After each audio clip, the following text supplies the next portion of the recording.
Junagadh collector કચેરી ખાતે આજે સમાન સિવિલ કોડ સમિતિના સભ્યો દક્ષેશ ઠાકર અને ગીતાબેન શ્રોફે જિલ્લા વહીવટી તંત્ર અને જિલ્લાના પ્રમુખ નાગરિકો, સામાજિક અગ્રણીઓ અને વિવિધ ધાર્મિક સંસ્થાઓના પ્રતિનિધિઓ સાથે બેઠક યોજી હતી, જેમાં સમિતિએ સામાજિક તેમજ ધાર્મિક સંસ્થાઓના પ્રતિનિધિઓ, પદાધિકારીઓ, શૈક્ષણિક સંસ્થાઓના પ્રતિનિધિઓ પાસેથી આ કાયદા અંગે અભિપ્રાયો, મંતવ્યો અને સૂચનો મેળવ્યા હતા. સમાન નાગરિક સંહિતા અંગે રાજ્ય સરકાર દ્વારા નિયુક્ત સમિતિના સભ્ય અને પૂર્વ વાઇસ ચાન્સેલર ડો.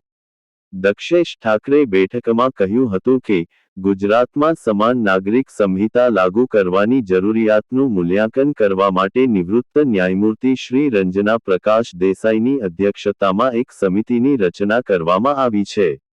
આ સમિતિમાં તેઓ ઉપરાંત નિવૃત્ત આઈ.એ.એસ.સી.એલ. મીના, વરિષ્ઠ એડવોકેટ આર.સી. કોંડેકર અને સામાજિક કાર્યકર ગીતાબેન શ્રોફ સભ્યો તરીકે છે.